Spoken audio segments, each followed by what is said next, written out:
কখনো কি মনে হয় সে না থাকলেও তোমার চারপাশে তার ছায়া লেগে আছে? তোমার কি এখনো সেই পুরোনো মেসেজগুলো পড়ে চোখ ভিজে যায়? তুমি কি মাঝরাতে ঘুম থেকে উঠে শুধু তার নামটাই খুঁজে পাও নিজের মনে?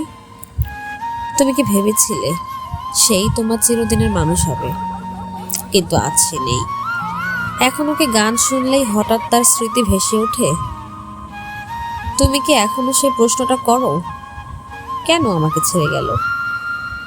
তোমার কি মনে হয় তুমি আর কখনো কাউকে আগের মতো ভালোবাসতে পারবে না? তুমি কি বারবার তার নামটাই সার্চ করো সোশ্যাল মিডিয়ায়, যদিও জানো উচিত না? যদি এসব প্রশ্নের যে কোনো একটার উত্তর হ্যাঁ হয়, তাহলে আজকের এই ভিডিওটি তোমার জন্য। একটি মোটিভেশনাল চ্যানেল। আপনি কাউকে ট্রু লাভ করার পরেও তাকে না পেলে তার জন্য মন খারাপ করবেন না, কারণ আপনি তাকে হারাননি। এটা তার দুর্ভাগ্য যে তিনি আপনাকে হারিয়েছেন। এখনকার দিনে প্রতারকদের ভিড়ে ট্রু লাভার খুঁজে পাওয়াটা আসলে কঠিন ব্যাপার। তার তো ভাগ্য ভালো ছিল যে আপনি তাকে ভালোবেসেছিলেন। এখন ট্রু লাভ জিনিসটা খুবই রেয়ার, মানুষ খুঁজেও পাচ্ছে না, আর আপনি তাকে তা দিতে চেয়েছিলেন।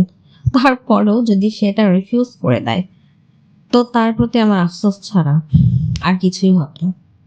অন্যের জন্য কাঁদা বন্ধ করুন, অন্যকে নিয়ে ভাবা বন্ধ করুন, নিজেকে নিয়ে ভাবুন, নিজের পরিবারকে নিয়ে ভাবুন।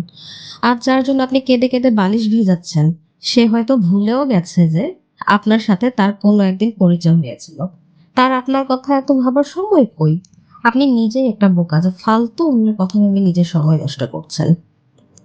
নিজের ক্যারিয়ারে কনসেন্ট্রেট করুন।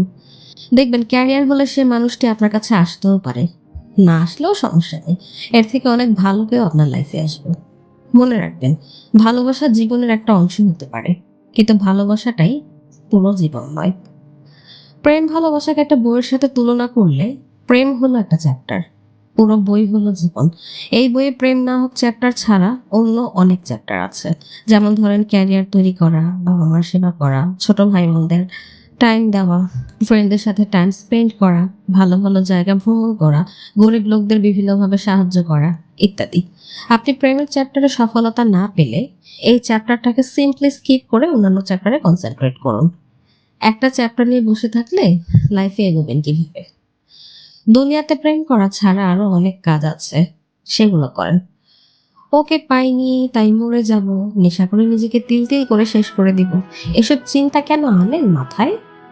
আপনার মা বাবা আপনাকে কত ভালোবাসে, কত আদর যত্নে ওনারা আপনাকে বড় করেছেন, আর এখন ওনাদের চাইতে 2 দিনের পরিচয় হওয়া মানুষটা আপনার কাছে বেশি ইম্পর্টেন্ট হয়ে গেল?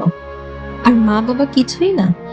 অনেকে আবার বলেন ওকে যখন পাইনি, কার জন্য বাঁচবো? কার জন্য মানে, আপনি আপনার নিজের জন্য বাঁচবেন, আপনার পরিবারের জন্য বাঁচবেন। আপনার মা বাবা আপনাকে কত ভালোবাসেন, আর আপনি ভালোবাসেন অন্য একজনকে। আপনার মা বাবা সবসময় আপনার কথা ভাবেন, আর আপনি ভাবেন ওই মানুষটার কথা। আপনার মা সারাক্ষণ আপনার কল্যাণ কামনা করেন, আর আপনি করেন আপনার গার্লফ্রেন্ড বা বয়ফ্রেন্ডের। আপনি অসুস্থ হলে রাত জেগে সেবা করেন মা, আর আপনি ওই মানুষটা অসুস্থ হলে খাওয়া দাওয়া বন্ধ করে দেন। ভালোবাসা এরকম অপাত্রের দান করেন বলেই তো কষ্টটা পান। আপনি নিজেই ভেবে দেখুন তো, আপনি সারাদিনে যতবার আপনার পছন্দের মানুষের কথা ভাবেন, তার অর্ধেক সময়ও কি নিজের পরিবারকে নিয়ে ভাবেন? কিভাবে একটা ভালো ক্যারিয়ার গড়ে বাবা মাকে ভালো রাখা যায়? ভাবেন না। আপনি লাস্ট কোন দিন আপনার মাকে জিজ্ঞেস করেছিলেন, মা তুমি খেয়েছো? লাস্ট কোন দিন বাবাকে জিজ্ঞেস করেছিলেন, বাবা তোমার শরীরটা ভালো তো? ছোট ভাই বোনকে লাস্ট কোন দিন জিজ্ঞেস করেছিলেন, তোর পড়াশোনা কেমন চলছে? থাক, হয়তো বা এখন মনে করতে পারবেন না, কিন্তু গার্লফ্রেন্ড বা বয়ফ্রেন্ডকে এগুলো জিজ্ঞেস করতে তো একটা দিন ভুল হয় না। জীবন কখনো থেমে থাকে না। পাগলামি বন্ধ করে নিজেকে একটু সময় দিন। দেখবেন সময়ের ব্যবধানে আপনি অনেকটা বদলে গেছেন। একদিন দেখবেন আপনার আর তার জন্য খারাপ লাগছে না, তার কথা আর মনে পড়ছে না। উল্টো তাকে হারানোর পর যে পাগলামিগুলো করেছিলেন সেসব ভেবে এখন নিজেরই হাসি পাচ্ছে। আর এটাই বাস্তব। এই কথাগুলো আমি বানিয়ে নিয়েছি না, আমার এই ছোট্ট জীবনের কিছু এক্সপেরিয়েন্স থেকে আপনাদের বলছি। জীবন কখনো থেমে থাকে না, আর মানুষও পরিবর্তনশীল। সময়ের সাথে সাথে মানুষেরও চিন্তা ভাবনা পরিবর্তন ঘটে। আপনার চিন্তারও একদিন পরিবর্তন ঘটবে। আর এখন থেকে নিজেকে এই সমস্ত আবেগের ভেতর থেকে বের করতে না পারলে পরবর্তীতে চিন্তার পরিবর্তন ঘটার পর আপনি নিজেই আফসোস করবেন আপনার জীবনের সুন্দর সময়গুলো কেঁদে কেটে ব্যয় করার জন্য। এর জন্য ভবিষ্যতে আপনিই সাফার করবেন। যার জন্য সারাদিন কেঁদে কেটে নিজের ক্যারিয়ার বরবাদ করেছেন তার কিছুই হবে না। তখন আপনি নিজের কাছে নিজেই অপ্রিয় হয়ে যাবেন।